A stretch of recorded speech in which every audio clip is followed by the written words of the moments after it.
నమస్తే times today news కి స్వాగతం. ముందుగా బులెటిన్ హెడ్లైన్స్.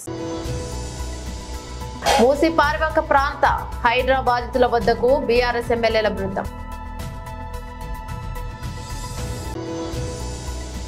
బీజేపీ జాతీయ అధ్యక్షుడు శ్రీ జేపీ నడ్డా న్యూఢిల్లీలో పార్టీ కార్యకర్తలతో కలిసి మన్ కీ బాత్ కార్యక్రమాన్ని విన్నారు. పార్టీ కేంద్ర కార్యాలయంలో పీఏసీ సభ్యుడు మాజీ మంత్రి శ్రీ వెల్లంపల్లి శ్రీనివాస్ ప్రెస్ మీట్.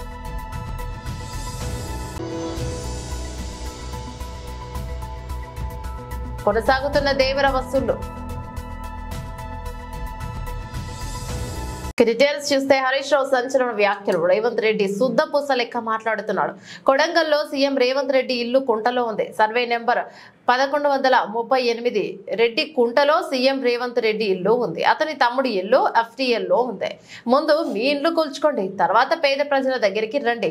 మీకో న్యాయం, పేద ప్రజలకు ఒక న్యాయమా? రేవంత్ రెడ్డి రియల్ ఎస్టేట్ మీద దృష్టి ఎక్కువ పెట్టాడు. ఫార్మా సిటీని పక్కన పెట్టి ఫోర్త్ సిటీ పేరుతో రియల్ ఎస్టేట్ బ్రోకర్ల అవతారం ఎత్తిండు. మూసి సుందరీకరణ పేరుతో మరో రియల్ ఎస్టేట్ దందాకు తెరలేపిండు.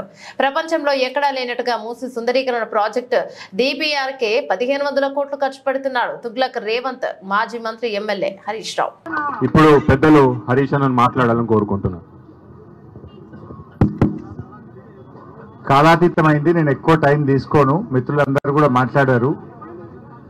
గౌరవనీయులు యువ సోదరుడు కార్తీక్ రెడ్డి గారు, మాజీ మంత్రివర్యులు సోదరిమణి సవితక్క గారు, శ్రీనివాస్ యాదవ్ అన్న గారు, గంగుల కమలాకర్ గారు, మల్లారెడ్డి గారు, మహమూద్ అలీ గారు, స్వామి గౌడ్ గారు, వివేక్ గౌడ్ గారు, కాలేరు వెంకటేష్ గారు, డాక్టర్ సంజయ్ గారు, నవీన్ రెడ్డి గారు, కృష్ణారావు గారు, మా గోపాలన్న గారు, గౌరవ శాసన మండలి సభ్యులు, సీనియర్ నాయకులు, ముఖ్యంగా మూసి పరివాహక ప్రాంతంలో తమ ఇల్లు పోతాయని ఎంతో బాధతో ఆవేదనతో మమ్మల్ని కాపాడండి ఇక్కడికి విచ్చేసినటువంటి అక్కా చెల్లెళ్లకు, అన్నాదమ్ములకు, మీడియా సోదరులందరికీ పేరు పేరు నమస్కారం తెలియజేస్తా ఉన్నా.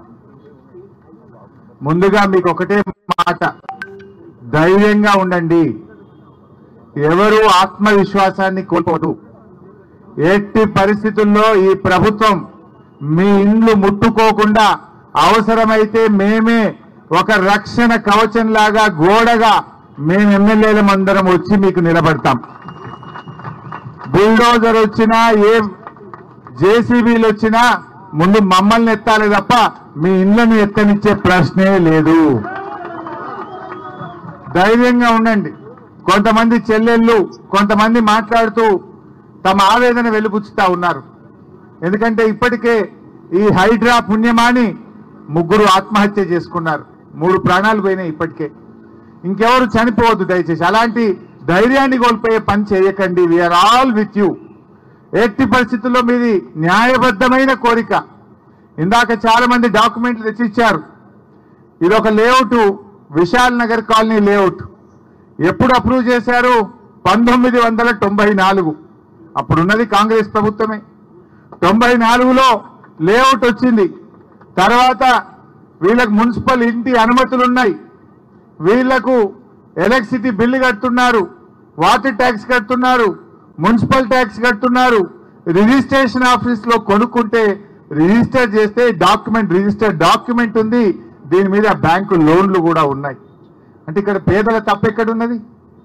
నీ కాంగ్రెస్ ప్రభుత్వమే నాడు అధికారంలో ఉన్నప్పుడు లేఅవుట్ అప్రూవల్ ఇచ్చింది, రిజిస్ట్రేషన్లు చేసింది, మున్సిపల్ అనుమతులు ఇచ్చింది, ఇల్లు కట్టుకున్నాక యూటిలైజేషన్ ఆక్యుపెన్సీ సర్టిఫికెట్ కూడా ఇచ్చింది. అంటే మీ తప్పిదాలకు పేదలు ఎందుకు బలి కావాలి అని అడుగుతా ఉన్నారు రేవంత్ రెడ్డిని. అంటే నువ్వు మూర్ఖంగా అనవసరంగా ఏదో మూసి ప్రాజెక్ట్ చేస్తా అని చెప్పి ఇలా పేదల ఉసురు పోసుకోవడం మానుకోవాలని చెప్పి నేను కోరుతా ఉన్నా. మీరు ఏం చెప్పిండ్రు? ఇందిరమ్మ పాలన, ఇందిరమ్మ పాలన అన్నారు. ఇందిరమ్మ పాలన ఏం చెప్తుంది? గరీబీకు హటావ్ అంటది. కానీ రేవంత్ రెడ్డి ఏం చేస్తుందంటే गरीबों को हटाओ अंटुंडु.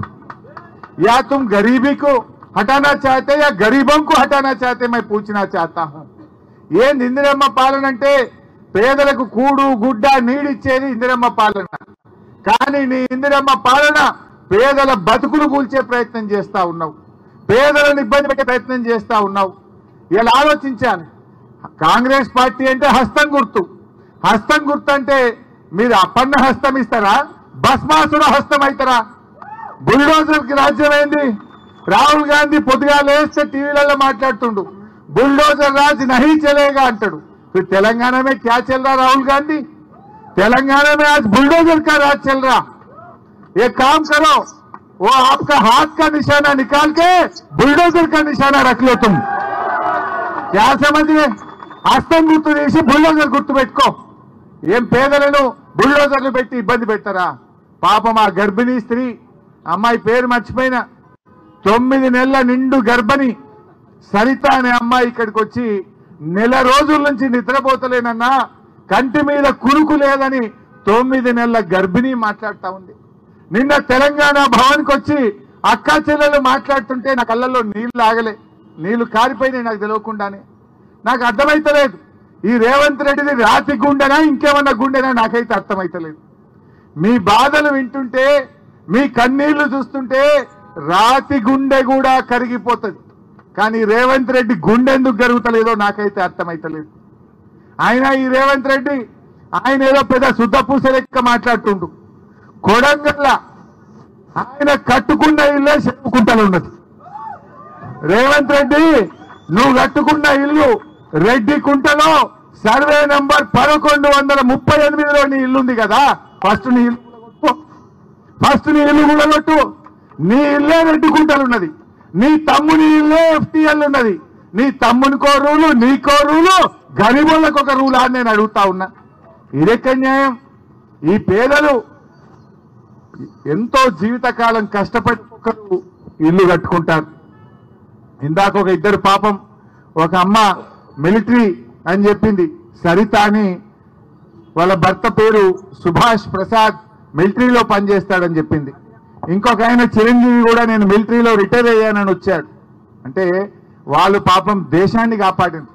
ఈ దేశాన్ని కాపాడడం కోసం దేశ సరిహద్దుల్లో బీజేపీ జాతీయ అధ్యక్షుడు శ్రీ జేపీ నడ్డా ఢిల్లీలోని పార్టీ కార్యకర్తలతో కలిసి మన్ కీ బాత్ కార్యక్రమాన్ని విన్నారు.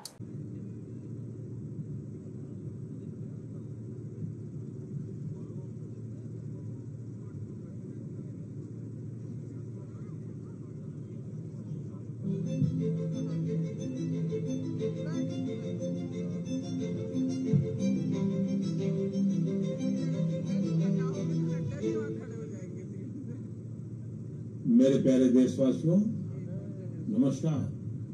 मन की बात में एक बार फिर हमें जुड़ने का अवसर मिला है। आज का ये एपिसोड मुझे भावुक करने वाला है, मुझे बहुत सी पुरानी यादों से घेर रहा है।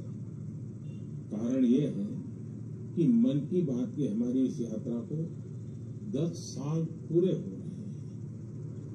10 साल पहले मन की बात का प्रारंभ 3 अक्टूबर को विजयादशमी के दिन हुआ था। और ये कितना पवित्र संयोग है कि इस साल 3 अक्टूबर को जब मन की बात के 10 वर्ष पूरे होंगे, तब नवरात्रि का पहला दिन होगा। मन की बात की इस लंबी यात्रा के कई ऐसे पड़ाव हैं जिन्हें मैं कभी भूल नहीं सकता। मन की बात के करोड़ों श्रोता हमारी इस यात्रा के ऐसे साथी हैं जिनका मुझे निरंतर सहयोग मिलता रहा। देश के कोने कोने से उन्होंने जानकारियां उपलब्ध कराई। मन की बात के श्रोता ही इस कार्यक्रम के असली सूत्रधार हैं। आमतौर पर एक धारणा ऐसी घर कर गई है कि जब तक चटपटी बातें न हो, नकारात्मक बातें न हो, तब तक उसको ज्यादा तवज्जो नहीं मिलती है। लेकिन मन की बात ने साबित किया है कि देश के लोगों में पॉजिटिव जानकारी की कितनी भूख है। पॉजिटिव बातें, प्रेरणा से भर देने वाले उदाहरण, हौसला देने वाली व्यथाएं लोगों को बहुत पसंद आती है। जैसे एक पक्षी होता है चकोर, जिसके बारे में कहा जाता है वो सिर्फ वर्षा की बूंद ही पीता है। मन की बात में हमने देखा कि लोग भी चकोर पक्षी की तरह देश की उपलब्धियों को, लोगों की सामूहिक उपलब्धियों को कितने गर्व से सुनते हैं। मन की बात की 10 वर्ष की यात्रा ने एक ऐसी माला तैयार की है जिसमें हर एपिसोड के साथ नई गाथाएं, नए कीर्तिमान, नए व्यक्तित्व जुड़ जाते हैं। हमारे समाज में सामूहिकता की भावना के साथ जो भी काम हो रहा हो उन्हें मन की बात के द्वारा सम्मान मिलता है। मेरा मन भी तभी गर्व से भर जाता है जब मैं मन की बात के लिए आई चिट्ठियों को पढ़ता हूं। हमारे देश में कितने प्रतिभावान लोग हैं, उनमें देश और समाज की सेवा करने का कितना जज्बा है। वो लोगों की निस्वार्थ भाव से सेवा करने में अपना पूरा जीवन समर्पित कर देते हैं। उनके बारे में जानकर मैं ऊर्जा से भर जाता हूं। मन की बात की ये पूरी प्रक्रिया मेरे लिए ऐसी है जैसे मंदिर जाकर के ईश्वर के दर्शन करना। मन की बात की हर बात को, हर घटना को, हर चिट्ठी को मैं याद करता हूं। ऐसा लगता है कि मैं जनता जनार्दन जो मेरे लिए ईश्वर का रूप है, मैं उनका दर्शन कर रहा हूं। साथियों, मैं आज दूरदर्शन, प्रसार भारती और ऑल इंडिया रेडियो से जुड़े सभी लोगों की भी सराहना करूंगा। उनके अथक प्रयासों से मन की बात इस महत्वपूर्ण पड़ाव तक पहुंचा है।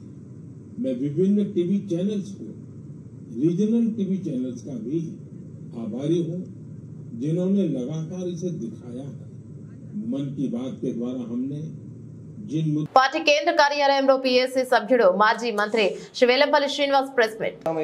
వెంకటేశ్వర స్వామి యొక్క పవిత్రతని దెబ్బతీసే విధంగా వారి యొక్క మాటలు కనబడుతున్నాయి. సెప్టెంబర్ 18వ తారీఖు నాడు ఏదైతే కూటమి పార్టీలతో కూర్చొని వాళ్ళ 100 రోజుల్లో చరిత్రలో 100 రోజుల పరిపాలన గురించి మాట్లాడుకోవాల్సిన పరిస్థితిలో అక్కడ తిరుమల తిరుపతి వెంకటేశ్వర స్వామి వారి యొక్క ప్రతిష్టను దిగజార్చే విధంగా చంద్రబాబు చేసిన వ్యాఖ్యలు చాలా బాధాకరం. ఇది రాష్ట్ర వ్యాప్తంగా కాదు, దేశవ్యాప్తంగా కాదు, ప్రపంచవ్యాప్తంగా ఉన్న వెంకటేశ్వర స్వామి భక్తులందరూ కూడా ఆవేదన పడిన రోజు ఆ రోజు. ఎందుకంటే నేను మొన్న చెప్పాను, గతం కూడా చెప్పాను, ఒక రాష్ట్ర ముఖ్యమంత్రిగా ఉన్న వ్యక్తి ఆరోపణలు కాదు చేయాల్సింది, నిజ నిజాలు తెలియచేసి ఆధారాలతో అక్కడ చర్యలు తీసుకోవాల్సిన బాధ్యత గౌరవనీయులు నారా చంద్రబాబు నాయుడు గారికి, కూటమి ప్రభుత్వానికి ఉంది. అటువంటి దుస్థితి లేకుండా, అటువంటి పరిస్థితి కాకుండా చంద్రబాబు నాయుడు, కూటమిలో ఉన్న ఇతర పార్టీలు కూడా ఆరోపణల మీదే ప్రజల్ని, వెంకటేశ్వర స్వామి యొక్క భక్తుల్ని గందరగోళంలో పడేసే విధంగా వాళ్ళ యొక్క ప్రవర్తన కనబడుతుంది. వీళ్ళు అధికారంలో ఉన్నారా, ప్రతిపక్ష పార్టీగా ఉన్నారనేది వాళ్ళందరూ కూడా తెలుసుకోవాల్సిన విషయం. అధికారంలో ఉంటే ఈ తప్పు ఎప్పుడు జరిగింది, ఈ తప్పు నిజంగా జరిగిందా జరగలేదా, జరిగితే దీనికి బాధ్యులు ఎవరు, దీని మీద చర్యలు ఏవనేది ఈ రోజు వరకు కూడా మీకు ఏమన్నా చర్యలు కనబడుతున్నాయి అసలు ఎవరైనా కానీ? ఈ రోజు వరకు కూడా ఏదో 18వ తారీఖు నాడు చంద్రబాబు మాట్లాడేశాడు, ఇది ప్రపంచవ్యాప్తంగా కూడా జరిగితే ఇప్పుడు సిట్ అని చెప్పనేసి దాని మీద ఎంక్వైరీ అని చెప్పని ఏదో కంటి తుడుపుగా మాట్లాడే విధంగా ఈరోజు సిట్ అని చెప్పని పైన కొండ మీద అడావుడి చేస్తున్నారు. ఇది ఎంత మాత్రం కూడా సమంజసం కాదు. మీ దగ్గర ఆధారాలతో సహా గనక ఇది తప్పు జరిగింది అని చెప్పని ముఖ్యమంత్రి స్థాయిలో మాట్లాడిన వ్యక్తి సిట్లో ఎంక్వైరీ ఏంటి అసలుకి? ఈ పార్టీకి చర్యలు తీసుకోవద్దా?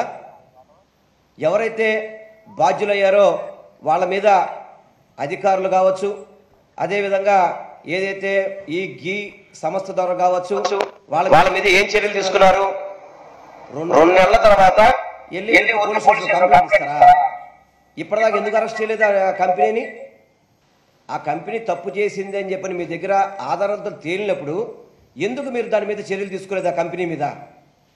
ఎందుకంటే ఈ కంపెనీ ఏదైతే ఇప్పుడు మీరు చెప్తున్నది ఎన్డీడీబీ రిపోర్ట్లో యానిమల్ ఫ్యాట్ వచ్చిందని చెప్పారో మీరు, ఆ కంపెనీ ఫస్ట్ లారీ రావడమే జూన్ 12 తారీఖు నాడు.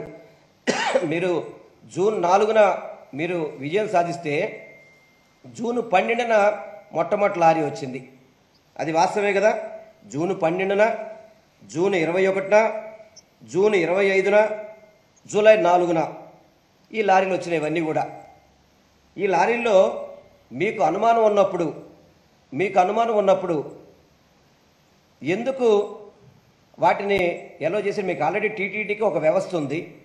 ఆ వ్యవస్థ ద్వారా ప్రతి ఒక్కటి ఎవరైనా కానీ, ఏ కాంట్రాక్టర్ అయినా కానీ, ఏ టెండర్ అయినా కానీ అవన్నీ కూడా మీ ల్యాబ్లో పరీక్షించాకే కదా లోపలికి వెళ్ళేదాటికి. అంటే ఇవన్నీ కూడా ఓకే చేసినవే కదా, మీ ల్యాబ్లో సర్టిఫై చేసినవే కదా ఇవన్నీ కూడా. ఏదైతే మీరు యానిమల్ ఫ్యాట్ ఉందని చెప్పారో ఆ లారీలన్నీ కూడా జూలై 6న 2 ట్యాంకర్లు వచ్చినాయి, జూలై 12న 2 ట్యాంకర్లు వచ్చినాయి. ఆ ట్యాంకర్లో టెస్ట్లో ఫెయిల్ అవడంతో ఈఓ గారు చెప్పారు ఈ 4 ట్యాంకులు మేము వెనక్కి పంపించామని చెప్పని. కానీ చంద్రబాబు దీన్ని వాడామంటాడు. ఎట్లా ఇది ఈఓ గారికిను అతని మాటలకి పొంతం లేకపోతే ఏ విధంగా సమంజసం ఇది? మీరు వైఎస్ఆర్సీపీ పార్టీ మీద కానీ, గత ప్రభుత్వంలో మేము పరిపాలన చేసిన దాని మీద కానీ ఏదైనా మీరు మాట్లాడదలుచుకుంటే కనుక రాజకీయంగా మాట్లాడండి. వెంకటేశ్వర స్వామిని ఈ రాజకీయాల్లో స్వామివారి యొక్క ప్రతిష్టని, వారి యొక్క గౌరవాన్ని, స్వామివారి యొక్క విశిష్టతని దెబ్బతీసే విధంగా మాట్లాడడం అనేది చాలా దుర్మార్గం, చాలా దారుణం కూడా. మీరు వెంకటేశ్వర స్వామి భక్తులని చెప్పుకుంటున్నారు. వెంకటేశ్వర స్వామి భక్తులైతే కనుక ఈ విధంగా అల్లరి చేస్తారా? ఈ విధంగా అల్లరి చేస్తారు చెప్పండి? మీరు కావచ్చు, గౌరవనీయులు డిప్యూటీ సీఎం గారు కావచ్చు, భారతీయ జనతా పార్టీ మీ కూటమిలో ఉన్న పార్టీ నాయకులు కావచ్చు, మీరందరూ అధికారంలో ఉన్నారు. మీరందరూ కూడా డిప్యూటీ సీఎం గారేమో 2 అడుగులు ముందుకేసి సనాతన ధర్మాన్ని ఈయనే కనుక్కున్న విధంగా ఈరోజు మనకు కనబడుతుంది. అంటే సనాతన ధర్మం అంటే పవన్ కళ్యాణ్ గారి దగ్గర నుంచే పుట్టింది, అంతకుముందు ఎప్పుడు లేదు సనాతన ధర్మం అంటే.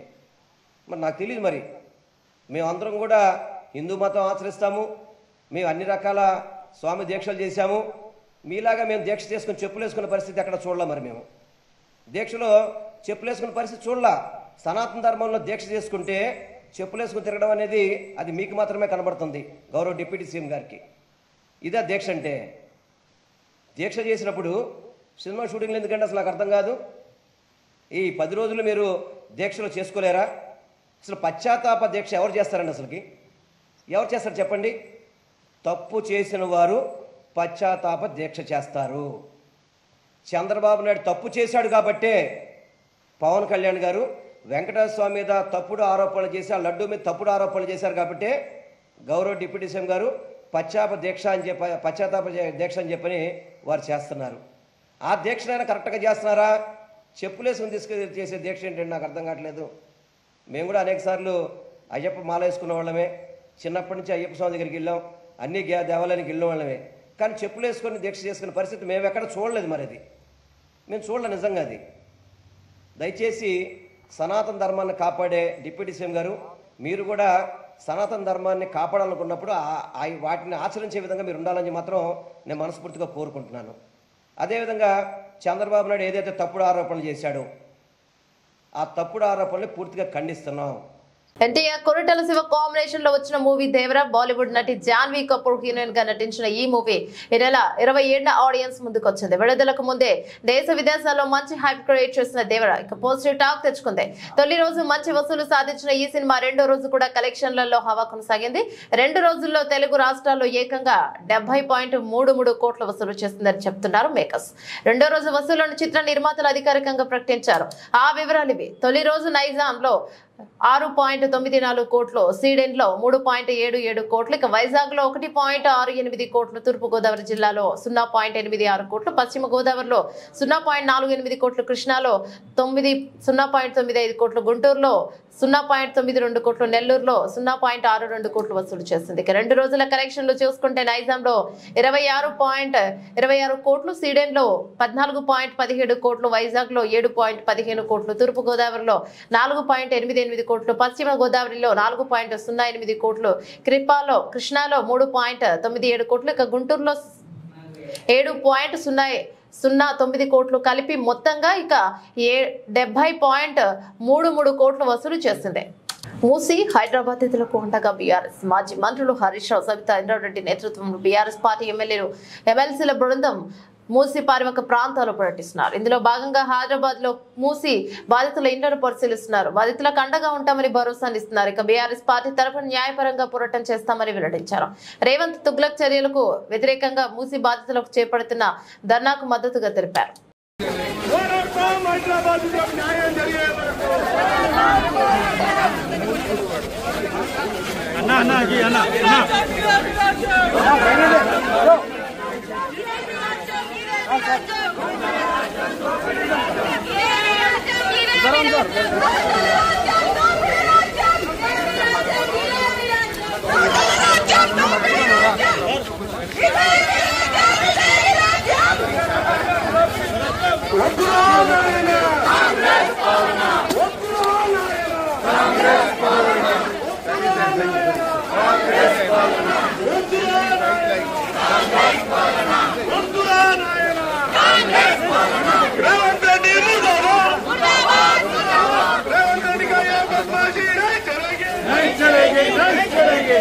అనేది ఎక్కడ ఉంది, బఫర్ జోన్ అనేది ఎక్కడ ఉంది, ఇంతవరకు గూగుల్లో ఒక మ్యాప్ సర్క్యులేట్ అవుతుంది తప్ప ఆ మ్యాప్ ను చూపించి ప్రజలందరినీ కూడా భయభ్రాంతులకు గురి చేస్తా ఉన్నారు.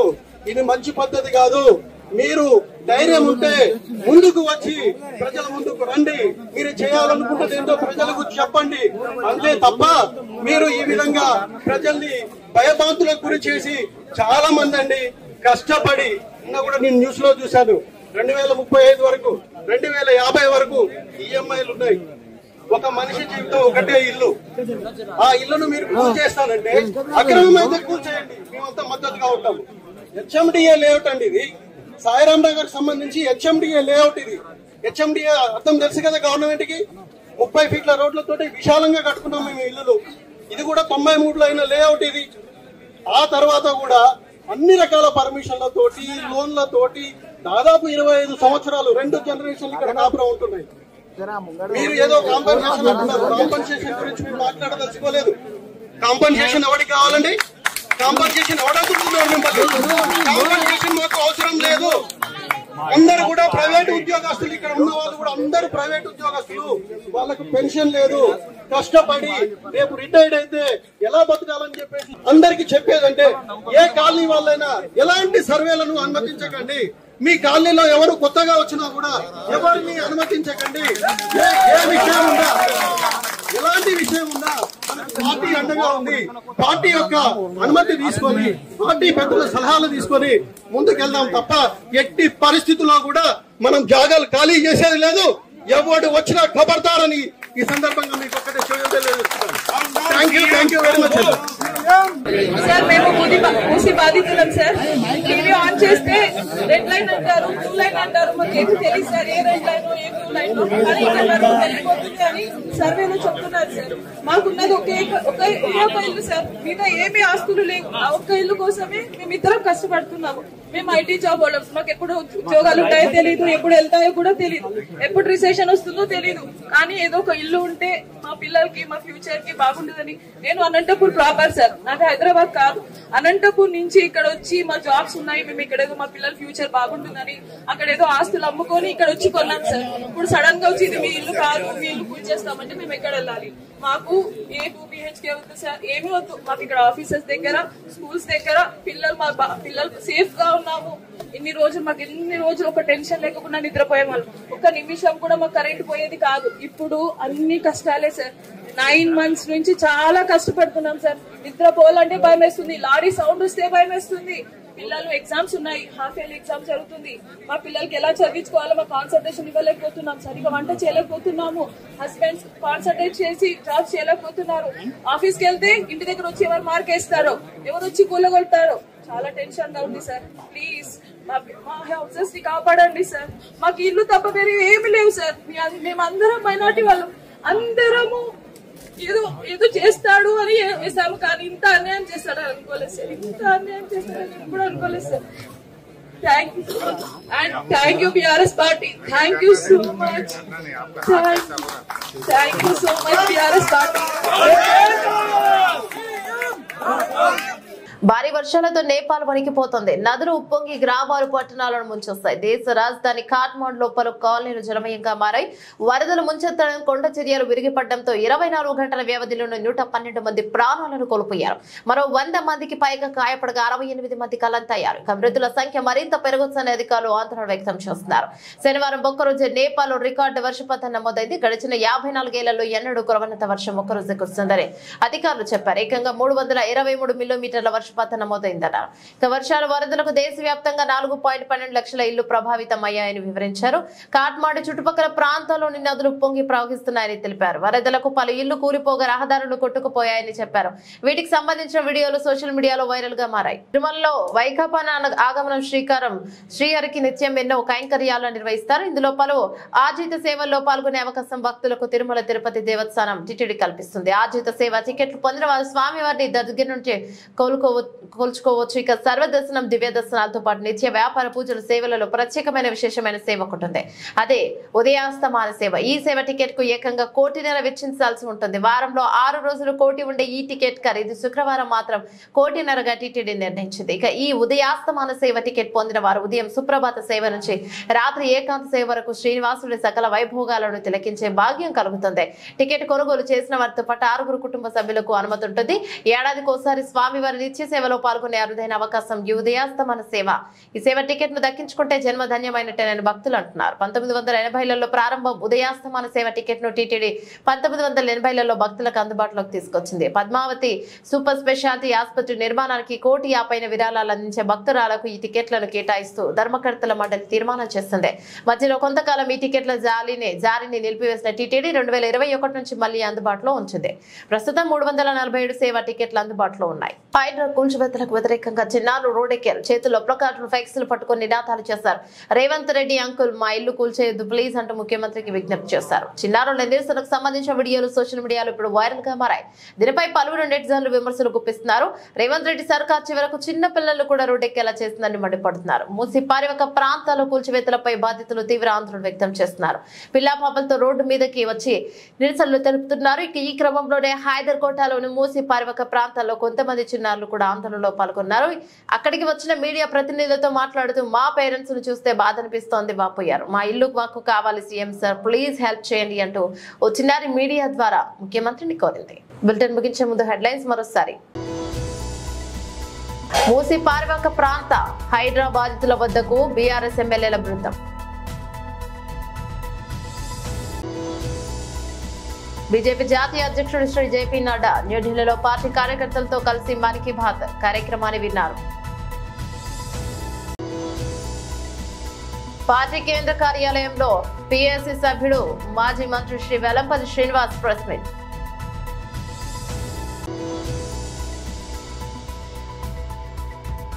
కొనసాగుతున్న దేవర వసూళ్లు.